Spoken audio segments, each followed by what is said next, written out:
I gotta start this video with the beginning of the synopsis from Kaiten Books. It starts the synopsis with, "Who's your nanny?"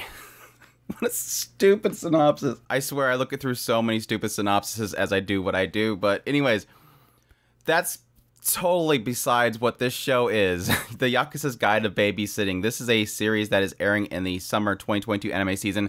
A super wholesome show with just some warm-hearted moments that I'm eating up. I'm really enjoying this series. I'm really liking that we're getting a kind of a season by season of having one show that has some sort of wholesome show at least, but also including these kind of more parental figure, guardian figure type shows that really do warm your heart. But I watched the first episode of the series, and this is my thoughts on it. The Yakuza's Guide to Babysitting opens up with a guy named Toru Kirishima, and he is known to being very violent, a very violent guy. He works for this Yakuza family, and he goes out and does jobs. He's supposed to talk and negotiate, but it usually just leads to him beating the crap out of everybody to a bloody pulp. And this is kind of something that most people warn him, like, you know, the boss is going to be angry. You weren't supposed to be violent again. But yeah, sure enough, when he gets back to the boss is like, you know what? You have a problem. You have a problem with, you need to learn responsibilities and remorse for your actions. You take things too far.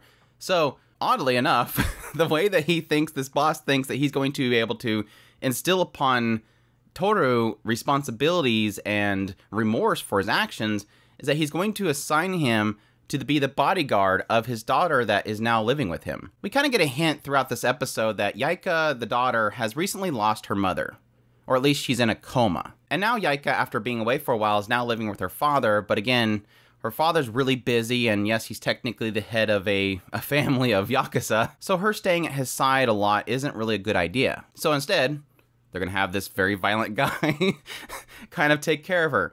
But it does seem like he knows who Yaika is. Like, they've met before when she was, like, much younger. And he does kind of take a liking to Yaika very quickly. And it seems like his tone shifts very quickly to more of a protecting figure. Well, the very beginning scene, Toru is unhinged. He's super violent, and he finds joy in beating the crap out of people. It does seem like he chills out once he gets away from that environment. And so I guess I can see it being okay for him to look after her. Like, he only gets super violent when it comes to his job. But even still, yes, his boss and this father, he's pretty adamant that if you screw up and something happens to Yaika, I'm gonna make you regret it. So thus begins this kind of daily routine of Toru taking care of Yaika, taking her to school, protecting her, and yes, having to fight off guys that randomly show up that he's kind of been involved with before. All kind of leading up to a really cute moment in this first episode where Yaika has to have kind of this little parent-teacher conference kind of thing, or bring your parents to school kind of situation, open house orientation. And obviously Yaika can't bring her mother because she's in a coma, and she can't bring her father because he's always busy.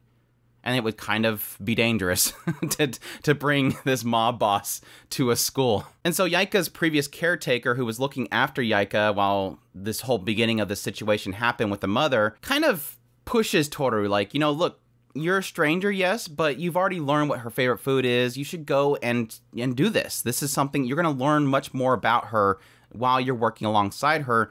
Go. And it kind of turns out really kind of sweet that he goes there. She's a little bit reluctant at first, but she really does like the idea that he's there. And eventually she takes the drawing that she made during that open house to her father. Again, reluctantly, not sure if she wants to give it to her father. He kind of gives her the push she needs in order to go in there and give him this drawing that he really does appreciate. And then this first episode kind of bookends it with what seems like the big bad of at least this core, at least this beginning segment, which is this guy that seems to be overly fascinated with Toru. This violent guy, he wants to take him on. He wants to get revenge or something. So my thoughts on the Yakuza's Guide to Babysitting, like I said before, this is a super wholesome, very heartwarming show that I truly did love so far. Now, when I came into the series, the initial thought that I thought it was going to be is you have violent guy taking care of this girl, and shenanigan happens. Maybe at first, Yaika is very off-put by Toru, is always kind of shooing him away, but it really feels like easily in the first episode, they're already kind of a thing. Like, Yaika accepts Toru being at her side, even though at first I thought it was going to be one of those things where he was going to have to gain her trust and gain her respect. Instead, it kind of seems like she just accepts it. Like, she accepts whatever is given to her. And I think it's a lot of it stems from the idea that she doesn't want to worry her father. She doesn't want to put some sort of burden on her father, and she's always afraid of making her father mad. Not that she thinks that he's going to be violent to her, but she just doesn't want to push him away. He's all she has right now. That's like with the whole picture that she draws. She's afraid that he won't like it, and so she has to get that push to go in and say, look, father, I made this for you, and yes, he really does adore it. He does love his daughter. It's just by circumstances, he's very busy, and being around him's dangerous. So there was two things that I got from this series that I wasn't really expecting just in this first episode. And one is the idea that having the father dynamic in there, it's not as if this father doesn't want to have anything to do with Yaika, but it does kind of create this almost a triangle of support in the idea that the father is still there. He's still present. He just doesn't have time. And like I said before, he doesn't have the safety to be around her all the time. And he even says the idea that I'm not going to be able to grant every promise and every wish that you have, but have those wishes anyways. And I thought that was really sweet. Again, it's not as if he's not there. But the one that is always going to be there is obviously her bodyguard, Toru. And while I think they kind of did a poor job with presenting Toru, like he's super violent at the beginning, and then suddenly he's like, oh, it's Yaika, and now we're all happy family. It's like it completely 180 shifts. But I do like him.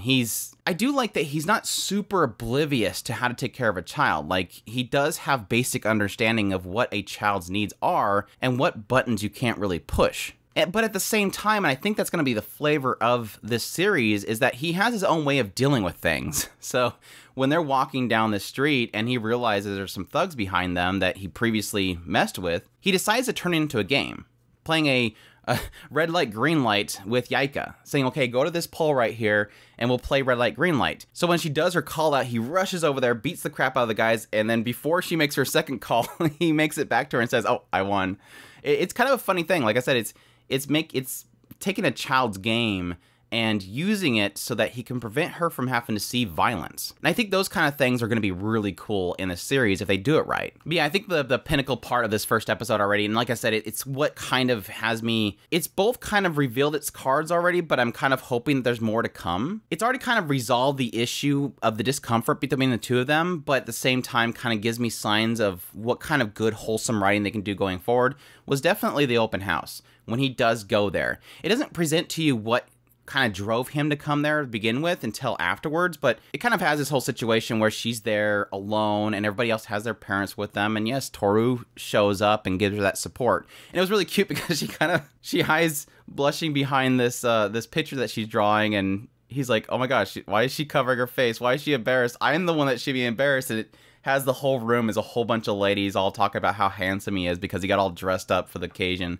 It was really sweet because it kind of transitioned from that to her being supported to give her father this picture, and then she comes out and says, thanks for coming to the open house. Which again, like I said, it's that worry there that they've already established that these two are comfortable with each other. And that was something that I was hoping would kind of build over the episodes, but that kind of makes me believe that there's something else here. Like, this writer wants to do something else. I don't know if that involves this idea of him just protecting her from bad guys and trying to hide it from her, which is kind of what we presented with the red light, green light thing. But either way, it's super wholesome, and it's got such a heartwarming experience. It's very laid back, but at the same time, there's still have these fun action moments in there, which I think are probably going to kind of offset those, very subtle, very soft, very slow moments of the show. So it does have me really excited for what the series has going forward. I am really looking forward to it. So if you were looking for a really wholesome show, but something that's not like to the vein of something like Sweetness and Lightning, where it's just wholesome, cute moments, it does have this Yakuza thing that's injected into it. The sense of, a threat that's there. I don't think they're going to get too dark and heavy, but there is going to be a threat there that's always going to be pushing Toru. So Toru's going to constantly have to be juggling, taking care of Yaika, hiding Yaika from the violence, but at the same time having to deal with the violence. And I think that's going to be a really fun little mixture of wholesome and comedy, because it does seem like most of the violent stuff besides that first segment is kind of more goofy and comedy related. But anyways, that's my thoughts on the Yakuza's Guide to Babysitting. I hope you guys enjoyed this video. If you did, make sure to hit that like button down below. Comment, let me know what you thought of the series if you're going to be checking it out. Subscribe if you have not already. I do first impressions of all the shows of the season, as well as doing episode by episode impressions of certain shows. News, reviews, top list. If it's anime, it's pretty much here. Additionally, if you want to support the channel more, I would greatly appreciate if you consider supporting us on Patreon through our tips link or through our super thanks button down below. I definitely appreciate everybody that does. And y'all take care.